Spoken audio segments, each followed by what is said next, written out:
Puji Tuhan, salam sejahtera dalam kasih Tuhan Yesus Kristus.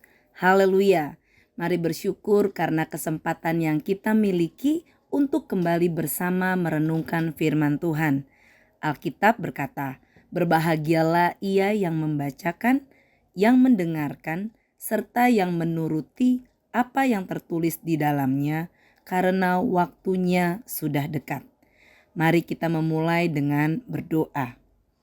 Bapa kami yang di dalam surga, dikuduskanlah namamu, datanglah kerajaanmu, jadilah kehendakmu di bumi seperti di surga.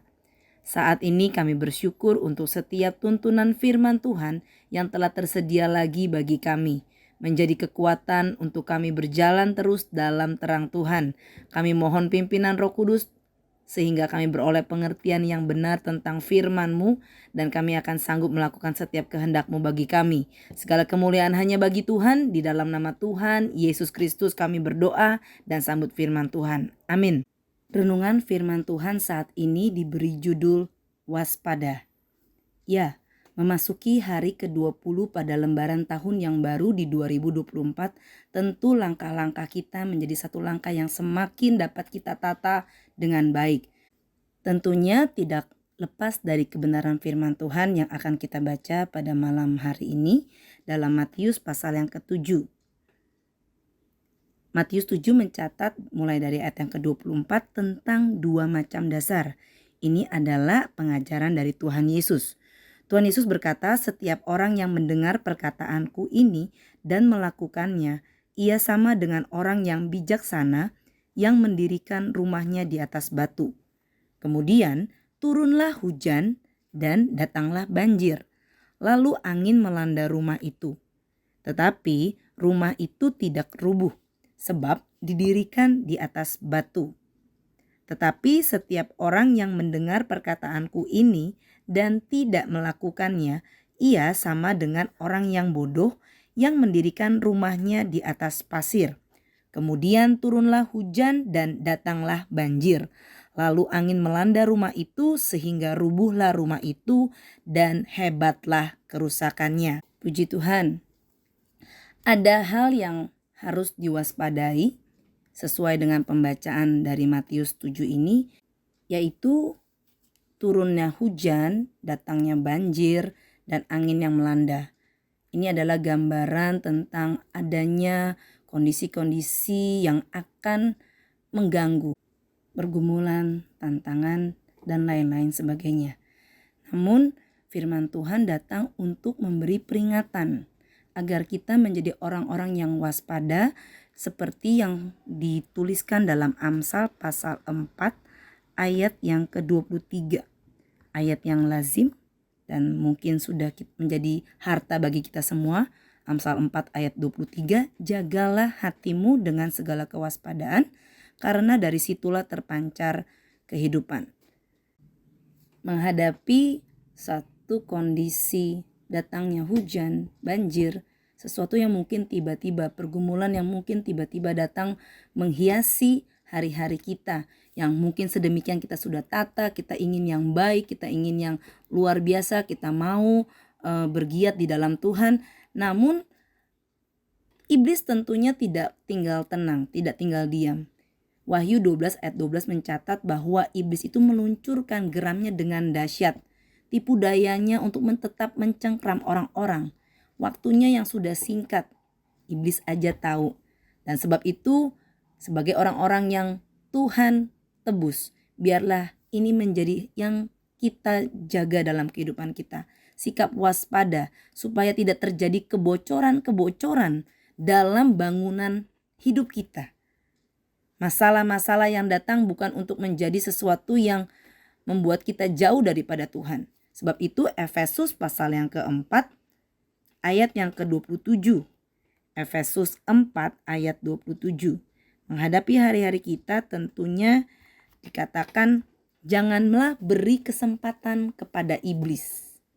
Jangan beri kesempatan kepada iblis. Setiap firman Tuhan yang sudah menjadi milik kita, Matius 7 tadi mencatat, yang mengingatkan bahwa ketika kita dengar firman Tuhan, kita belajar lakukan. Tuhan minta kita menguasai diri kita. Tuhan minta kita menjaga hati kita. Sehingga kondisi-kondisi tantangan pergumulan tidak akan mengganggu, tidak mengalami kebocoran. Jangan beri kesempatan kepada iblis. Dan 1 Petrus pasal yang pertama ayat yang ke-13 dikatakan, sebab itu siapkanlah akal budimu, waspadalah dan letakkanlah pengharapanmu seluruhnya atas kasih karunia yang dianugerahkan kepadamu pada waktu penyataan Yesus Kristus. Hiduplah sebagai anak-anak yang taat dan jangan turuti hawa nafsu yang menguasai kamu pada waktu kebodohanmu. Tetapi hendaklah kamu menjadi kudus di dalam seluruh hidupmu, sama seperti Dia yang kudus yang telah memanggil kamu, sebab ada tertulis, kuduslah kamu sebab aku kudus. Ya, Tuhan ingin kita menjadi milik kepunyaannya yang terus dikuduskan. Satu kondisi yang dipisahkan.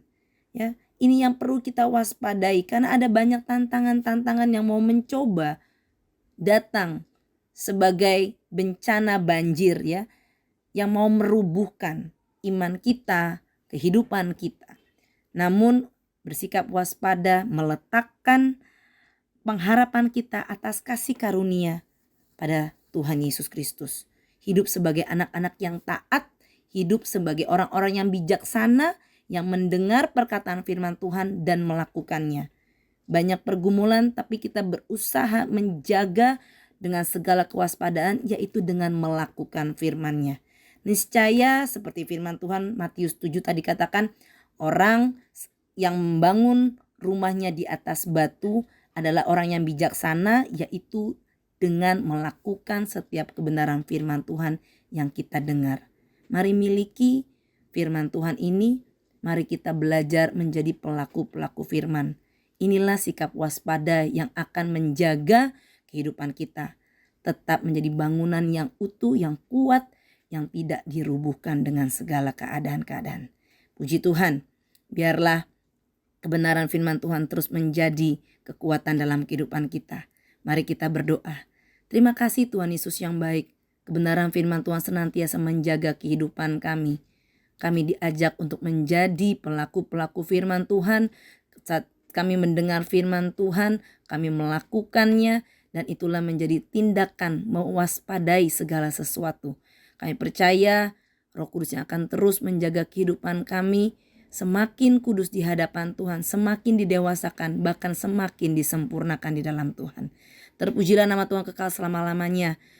Pulihkan keadaan kami, sembuhkan Tuhan Yesus, kuatkan kami, kokohkan kehidupan kami supaya kami menjadi orang-orang yang tetap percaya, tetap kuat di dalam Tuhan.